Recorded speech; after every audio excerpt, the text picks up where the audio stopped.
황의조 선수 관련해서 폭로글이 나오면서 논란이 커지고 있는데 이거 내용을 좀 먼저 짚어볼까요? 네. 조심스러운 것은 이것은 한 그 여성의 주장으로 시작됐고 그렇죠. 아직까지는 그 주장 글의 사실 여하가 확인되진 않았습니다. 예. 이 주된 취지는 이 축구 선수 대표 국가대표 선수가 많은 여성과 동시에 여러 명을 이제 사귀면서 가스라이팅을 하고 소위 말하는 성적 차치의 어떤 행태를 보일 뿐만 아니라 예. 휴대전화에는 다수의 여성들이 등장하는 영상이나 사진이 있다라는 취지의 폭로 글이거든요.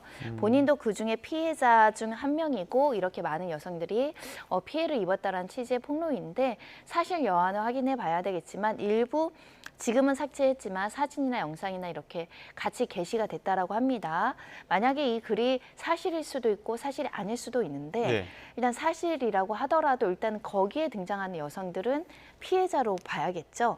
그렇기 때문에 영상이나 사진이나 이런 것들 무분별하게 공개를 하거나 유포하는 경우에는 모두 법적인 처벌을 받을 수 있고 또 이 여성들에 대해서 뭐 댓글이나 갖가지 글로 2차 공격을 하거나 2차 가해를 하는 것도 명예훼손 소지가 있기 때문에 매우 조심해야 되는 상황이 아닐까 생각이 들고요. 특히 어떤 성적인 어떤 결합이나 성적인 행위에 대한 사진, 영상은 성폭력 특례법에 의해서 굉장히 엄하게 처벌될 수 있습니다. 굉장히 조심스럽게 접근해야 되는 문제입니다. 예, 맞습니다. 지금 황의조 선수 측에서도 법적 대응 나서겠다 이렇게 나온 상황이어서 사실관계는 조금 더 짚어봐야 되겠지만 지금까지 나온 상황으로 봤을 때 그냥 유추하는 정도로 지금 얘기할 수밖에 없는 상황인데 만약에 그 황 선수가 뭐 영상이나 뭐 사진을 핸드폰에 남겨뒀다거나 혹은 그 폭로한 내용대로라면 사귈 것처럼 어떤 뭐 좀 잠자리가 있었고 그리고 이제 해외로 나갔다 뭐 이런 내용들이 좀 있더라고요.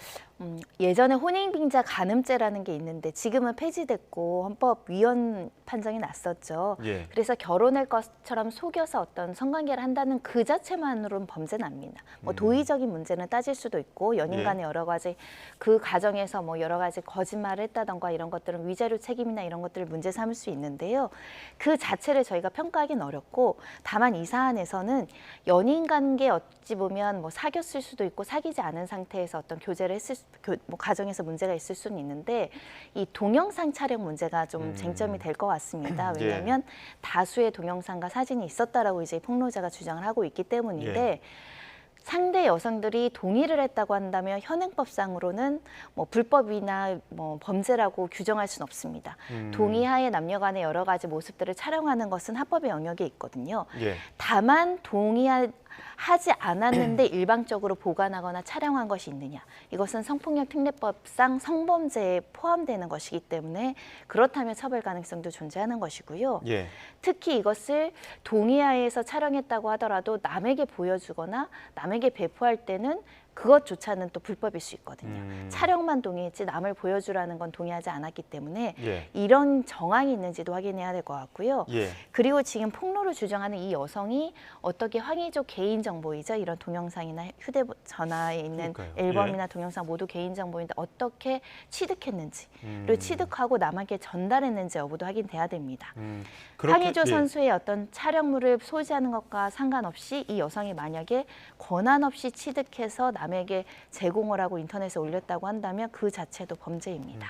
지금 뭐 사실 여부와 상관없이 여기 지금 어쨌든 글을 올렸고 그 관련된 영상과 어떤 사진이 있기 때문에 이것 자체만으로도 지금 최초 유포자는 어떤 법적 처벌을 면하기는 좀 어려울 것이다 이렇게 이야기를 하더라고요. 네, 피해자들 특히 여성들은 이제 모자이크나 이런 걸로 이제 누군지는 식별이 안 되게끔 올렸다라고는 하는데 일단 황의조 선수라도 특정이 된다고 한다고 하고 황의조 선수도 성적 수치심을 유발할 수 있는 사진과 영상이라고 한다면 그 자체로 성폭력 특례법 위반이 될 소지가 있고요. 나아가서는 정보통신망법에 비방의 목적으로 사실이라고 하더라도 그 사실이 조작되지 않은 진실한 것이라고 하더라도 이것을 임의로 올리거나 또는 명예훼손적 발언을 하는 것은 명예훼손죄로 처벌될 수 있습니다. 예.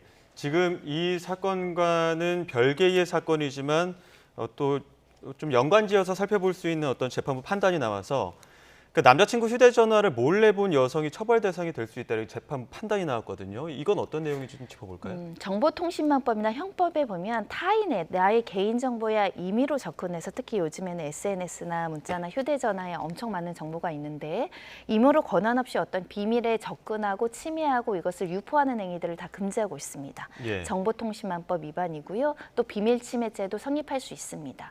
임의로 해킹해서 기술적인 조치로 들어가지 않는다고 하더라도 그 사람이 접근을 허용하지 않은데 나의 비밀을 알려주기 싫었는데 이것을 임의로 봤다라고 한다면 또 성립할 가능성이 있거든요. 예. 최근의 사례에서도 남자친구 휴대전화 비밀번호를 이제 몰래 입력해서 그 정보를 보고 동영상을 본 행위 자체에는 유죄, 벌금형에 처해진 사례가 있습니다. 비슷한 사례로는 이제 간통죄는 폐지됐고 이제 남편이나 아내의 불륜을 이제 정보를 취득하기 위해서 휴대전화를 강제로 열어보거나 여러 가지 뭐 컴퓨터에 접근하는 행위들이 있는데요. 엄격하게는 어떤 형법상이든 정보통신망법이든 처벌 대상이 될 수 있다.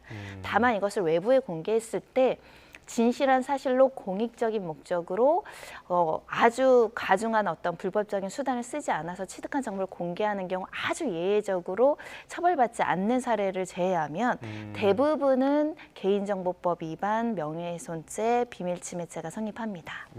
예, 알겠습니다.